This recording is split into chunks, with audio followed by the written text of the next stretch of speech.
Bom dia. É uma alegria sempre retornar à casa de Meimei para encontrar amigos tão queridos, né? Tanto desencarnados quanto encarnados. Nessa manhã que nós vamos abordar o capítulo 12 do Evangelho segundo o Espiritismo. Amai os vossos inimigos.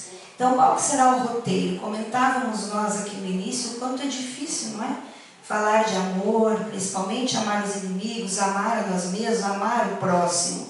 Então nós vamos ver não só as máximas de Jesus, como os comentários de Kardec, retribuir o mal com o bem, os inimigos, né? O pensamento de Kardec, se alguém bateu na face direita, oferecer a outra face, mas nós não vamos ver apenas a teoria, nós vamos ver alguns exemplos práticos para que nos incentive a também praticar este amor. Primeiramente, o que significa inimigo? Vamos recorrer aí ao dicionário. O que odeia alguém e que procura prejudicá-lo. Nas máximas de Jesus nós vamos encontrar as orientações. Amai os vossos inimigos, fazei o bem aos que vos odeiam e orai pelos que vos perseguem e caluniam. Se só amardes aqueles que vos amam, que mérito vos reconheceríeis? Se saudardes apenas os vossos amigos, o que fazeis de diferente, de mais do que os outros? Sede, pois, cheios de misericórdia, como cheio de misericórdia é o vosso Deus. E aí vem os comentários de Kardec. Amar os inimigos é a mais sublime aplicação do amor ao próximo. Representa uma das maiores vitórias sobre o quê? Sobre o egoísmo, sobre o orgulho. Quantas vezes a gente fala, né? Eu desculpar jamais, eu me reconciliar jamais. Então diz Kardec que representa uma vitória sobre o egoísmo e o orgulho. E é a mais sublime aplicação da máxima lá do amor ao próximo. Um problema tecnológico desde o início aqui. E nós poderíamos nos questionar, o que significa isso? Que nós devemos ter para com os inimigos a mesma ternura que nós dedicamos para com os amigos? Será que nós vamos ter o mesmo comportamento?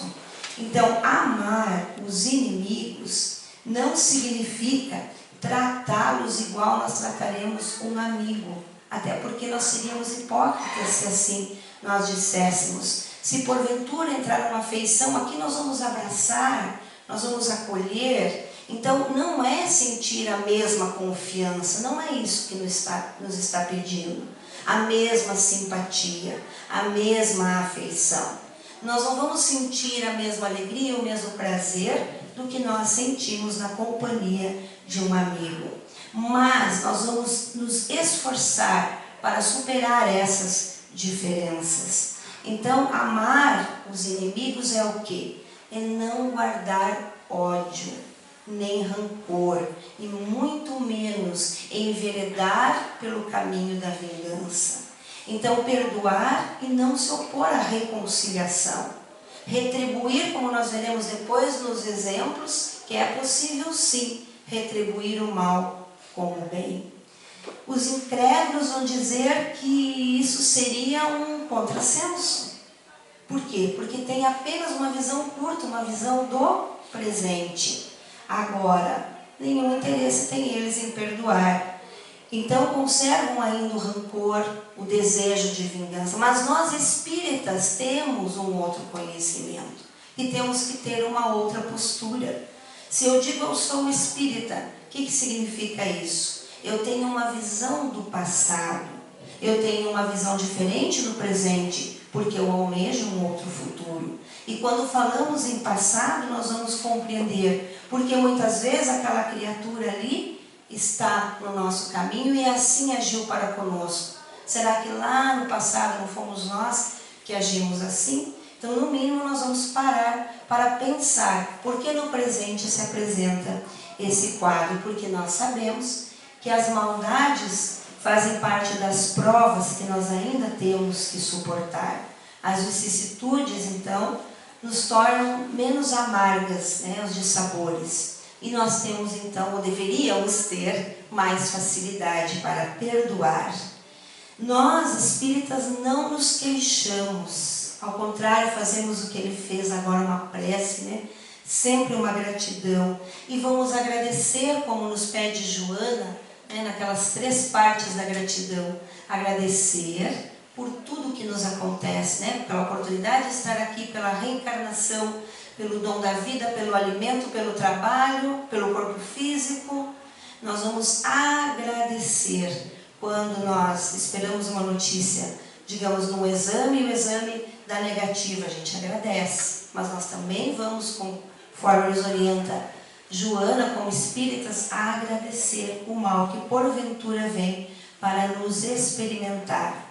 Então, muitos perguntam, mas será que amando os inimigos nós não estaremos apoiando a maldade? Não, porque não significa agora esse amor que nós estamos aprovando as atitudes ou as más atitudes, os maus comportamentos. E no momento que a gente tem essa atitude de perdão, nós vamos conseguir sensibilizar o outro somente com o exemplo, né? Para que ele busque também a reforma interior. Então, esse sofrimento que ele vai nos causar, vai causar o que para ele? Sofrimento, que vai ser corrigido, então, através das suas provações. O pensamento de Kardec. Aquele que no mundo moral se eleva, compreende que o ódio e o rancor o alvitariam, o rebaixariam. Quer nos dizer o codificador aqui, que se nós reagirmos da mesma maneira, estaremos vibracionalmente nos equiparando àquele que nos causou o mal. Então, ser superior ao adversário, é preciso que se tenha a alma mais nobre, mais generosa do que ele. Mas de quem, afinal de contas, nós somos inimigos? E quando nós somos um inimigo a ser amado, né? Como nós brincávamos aqui no início, como é difícil até mesmo amar a nós. Muitas vezes esse perdão, essa reconciliação é conosco mesmo. Como vamos amar o outro se não nos amarmos? O ódio. Um dos motivos que devemos amar os inimigos são as cicatrizes que o ódio deixa na alma. Chega a provocar uma deformação na nossa personalidade. Vou dar um exemplo, né? Nós somos lá do sul e viajamos aí de vez em quando para o sul. Agora com a pandemia está mais difícil. Mas às vezes a gente encontra uma pessoa que há 30 anos nós não víamos. E aquela pessoa era uma pessoa alegre, era uma pessoa espontânea.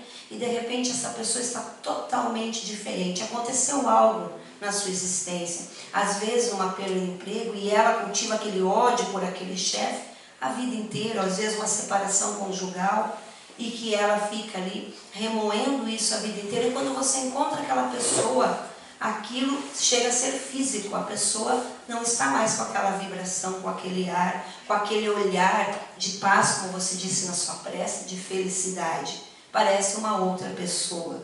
Então o ódio é também prejudicial para a pessoa que odeia.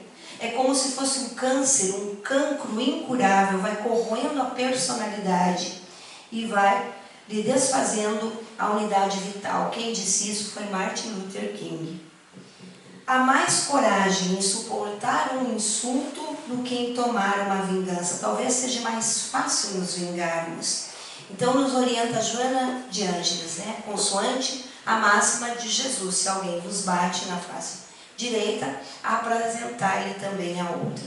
E o que é oferecer, segundo Joana, a outra face? É mais do que expor ao lado contrário, porque a gente tem a tendência a raciocinar pelo lado material. Bateu aqui, oferece a outra, né? E Joana não. A Joana vai dizer que trata-se de oferecer uma outra face, justamente a face moral, aquela que se encontra oculta, aquela rica de sentimentos elevados, que vai justamente distinguir uma criatura da outra. O que é amar os inimigos? Perdoar. Olha, difícil, pesado para nós ainda, né? Pai, perdoa-lhes, porque não sabem o que fazem. Então, nós temos aqui que fazer uma reflexão. Até a imagem falaria mais do que se eu ficasse falando que eu iria projetar. Que é Jesus de braços abertos, como se estivesse na cruz e uma multidão atrás. E a reflexão seria a seguinte, que é a hora do pé da cruz lá, Jesus faz esse pedido ao Pai. Jesus pediu ao Pai que perdoasse a multidão, não aí porque estaria levado ao sacrifício, né?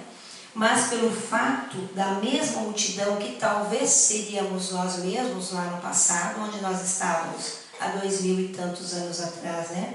Mas que essa mesma multidão estaria prejudicando a quem? A Ele, que é o Cristo, que é a luz? Não, a si própria. Então a multidão que ali estava a agitar, né? a mobilizar aquela vibração péssima pela morte de Jesus, estava investindo contra a sua própria, entre aspas, vamos usar aqui a palavra perdição, ou seja, estava contraindo débitos futuros, débitos em relação à sua evolução. Então, o quanto aqueles espíritos que ali estavam a gritar crucificai-o, crucificai-o, estavam assumindo compromissos terríveis. E que um dia, lá na frente, iriam se arrepender. Então, Jesus, nesta hora, Ele tem misericórdia. No entanto, até que alcançasse a primeira graça, qual que é a primeira graça? Quando erramos, seja aqui ou no passado remoto. Cair a ficha, né? Puxa vida, então é o arrependimento. O reconhecimento do erro. Esse reconhecimento, ele até antecede o arrependimento. Primeiro a gente reconhece, puxa vida, pisei na bola, fiz mesmo algo errado, não deveria ter feito, não deveria ter dito. Primeiro é o reconhecimento, para depois entrarmos no arrependimento. E muitas vezes isso só se dá séculos lá adiante. E até lá nós podemos viver a consequência desses sofrimentos. Quantas dores, então, aqueles espíritos, só pegando esse exemplo de Jesus na cruz, quantas dores esses espíritos iriam experienciar por aquele impulso, por aquela emoção incontida. Então, muitas vezes o sentimento que amarga as criaturas, as pessoas que nos pesam, é saber que nós não deveríamos ter feito isso, mas aí nós temos que nos libertar do erro, não é? E por isso que nós temos a grande oportunidade, que é a reencarnação. Então, o nosso compromisso primeiro é com a nossa consciência.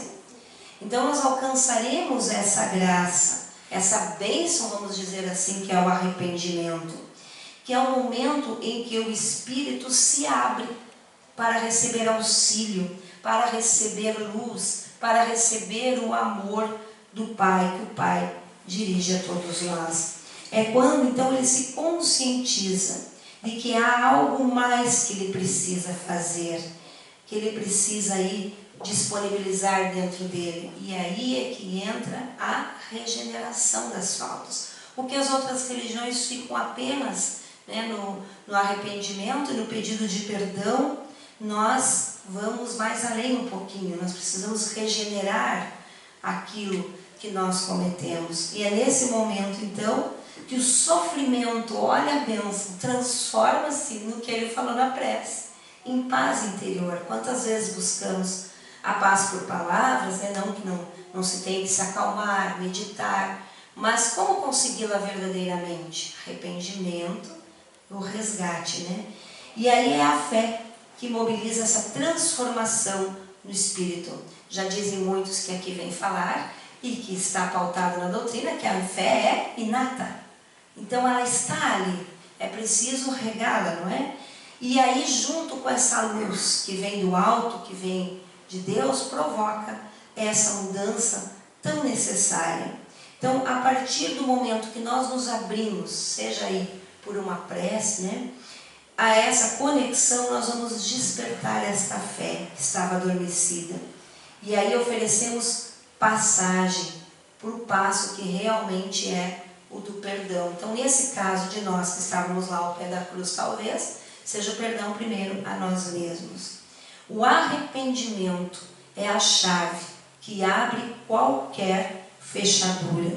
É através do arrependimento, então, que nós vamos dar prosseguimento à nossa evolução.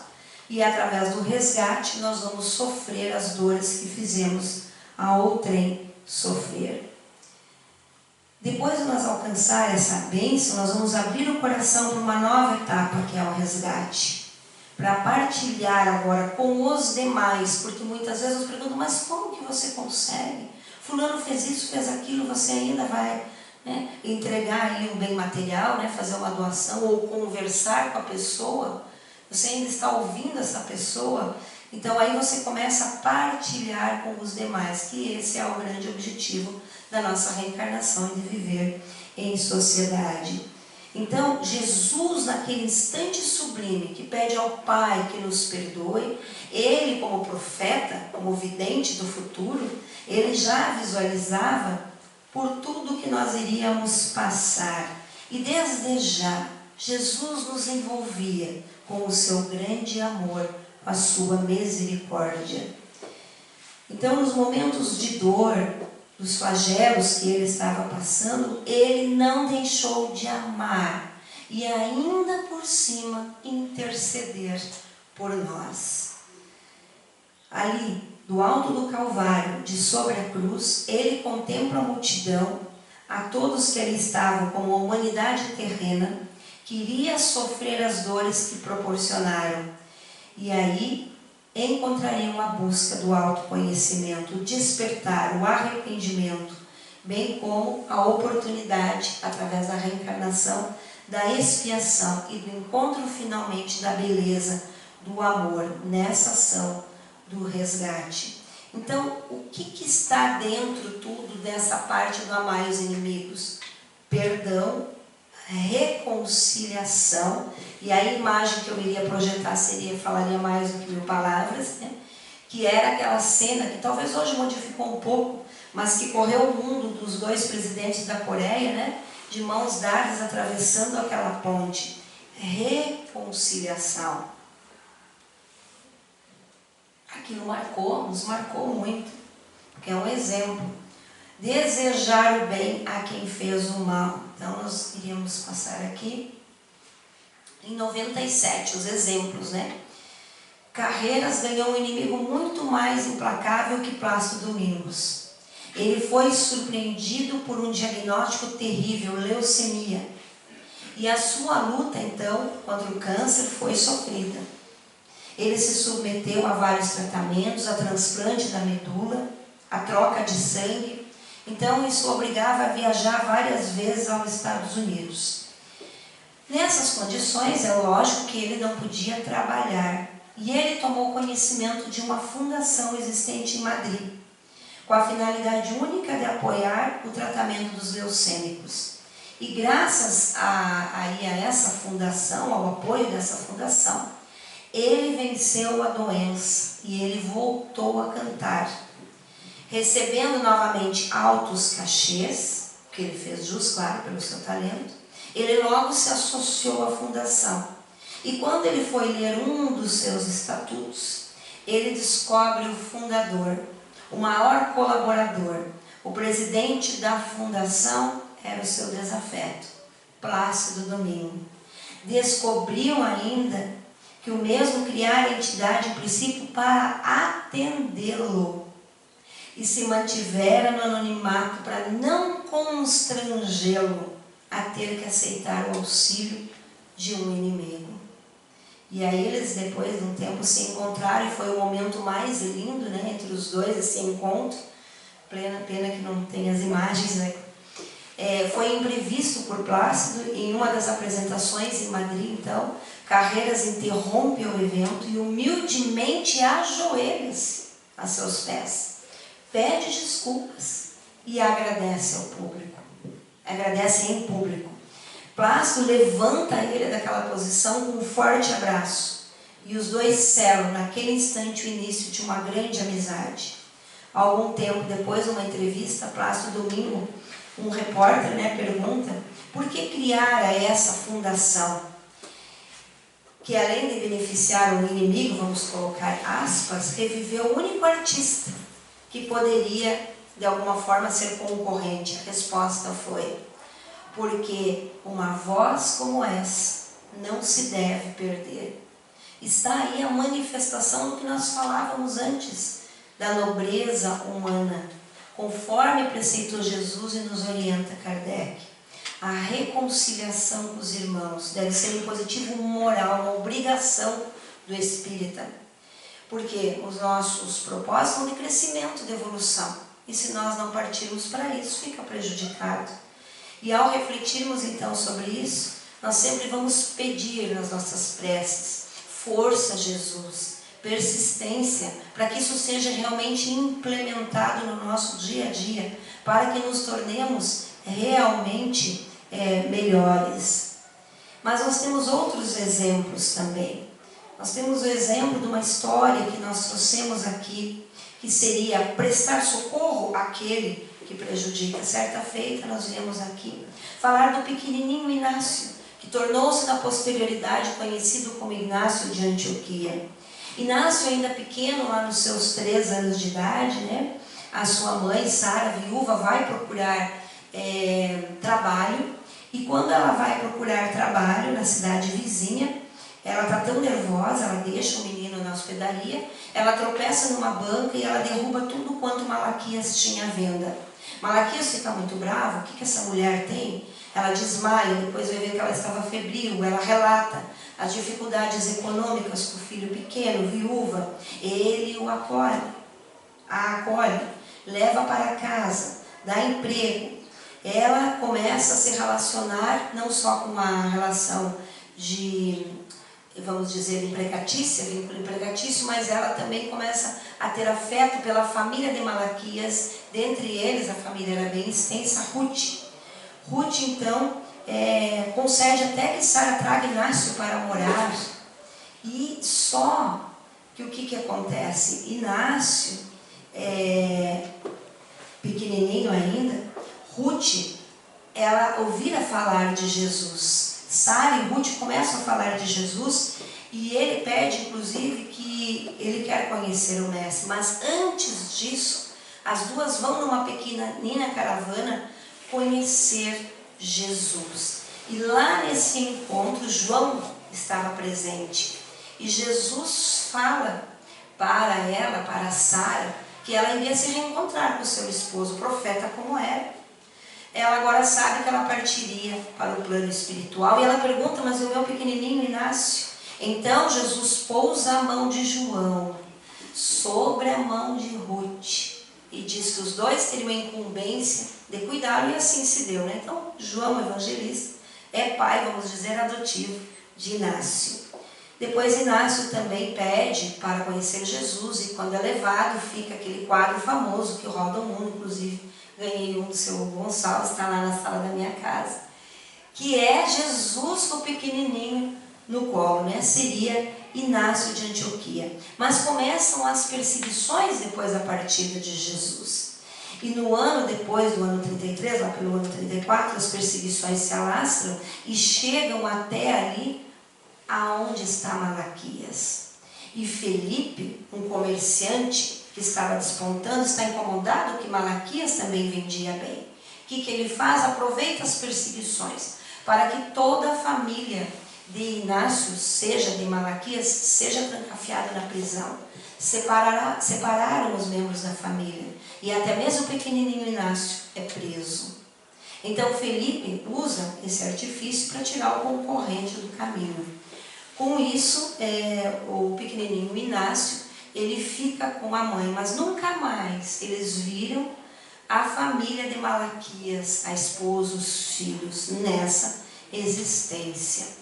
Quando eles saem da prisão, vamos encurtar e resumir, Inácio dá início à sua missão, depois cresce, encontra Maria e sai pregar. É ele que funda não só o primeiro evangelizador, porque eles iam de 2 em 2, da mocidade espírita, como já falamos aqui, né? Encontra-se com Meimei, que à época era Blandina, e Blandina, então, através de um sonho de desdobramento que ele tem com Jesus, e Jesus diz: Inácio, Inácio, Estás cuidando dos adultos, mas e as crianças? Então ele passa a Blandina a meio, a primeira evangelização infantil. Então esta casa aí de parabéns por homenageá-la.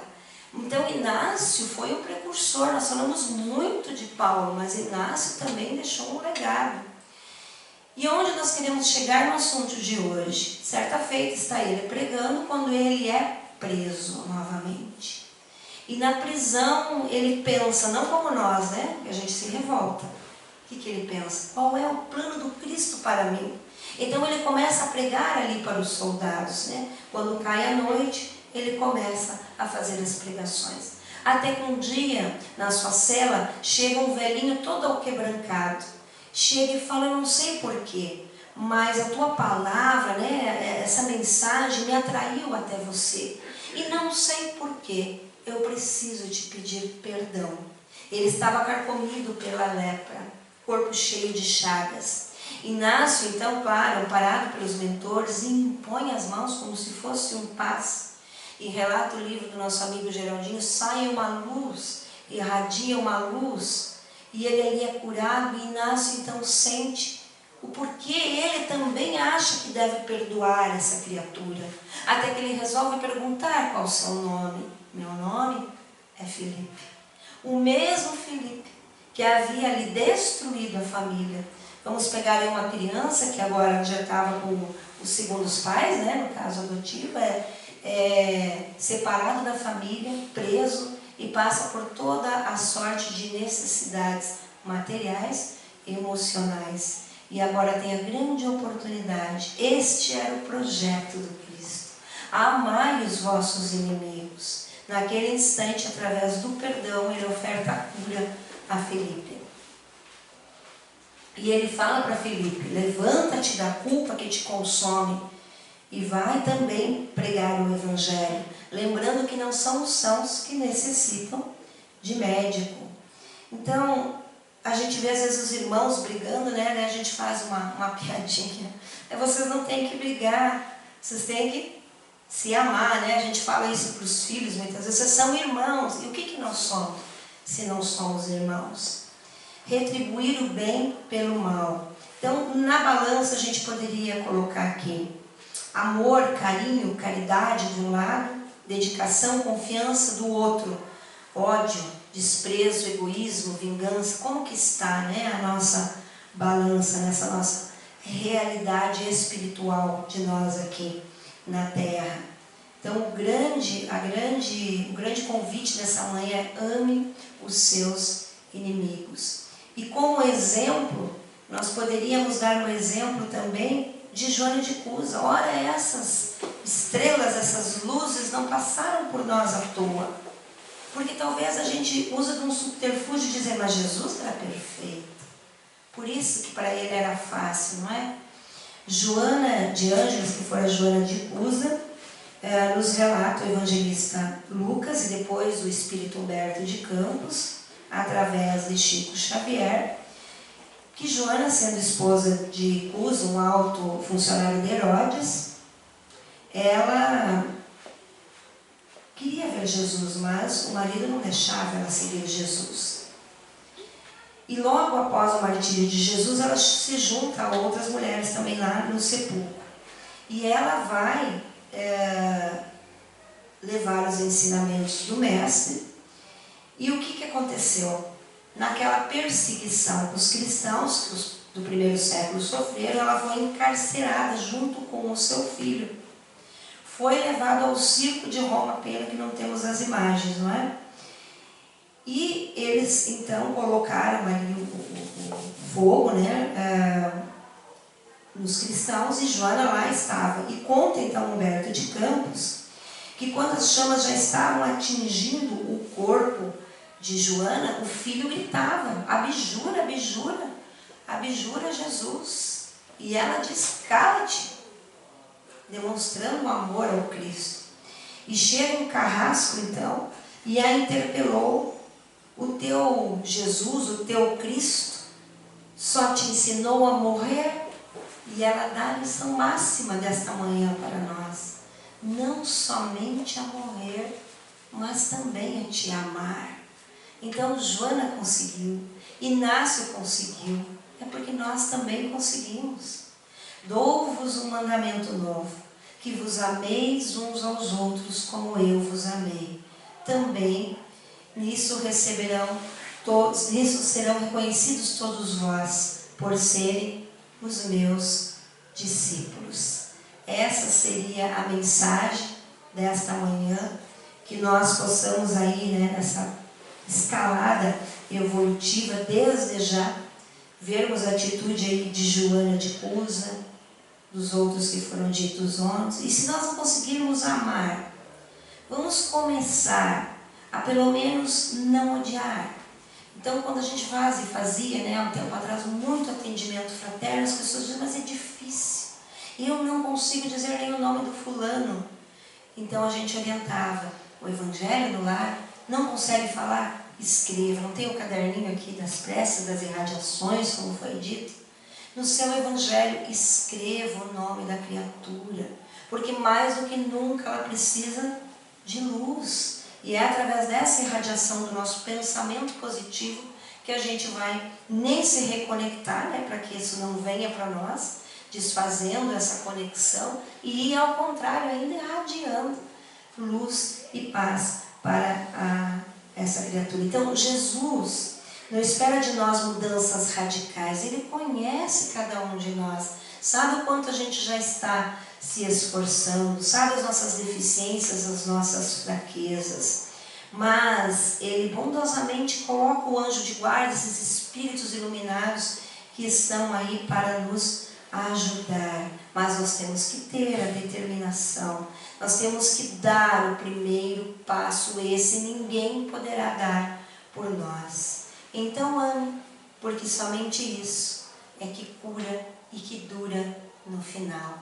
Muito obrigada por essa manhã radiosa, essa manhã iluminada, e muita paz a todos.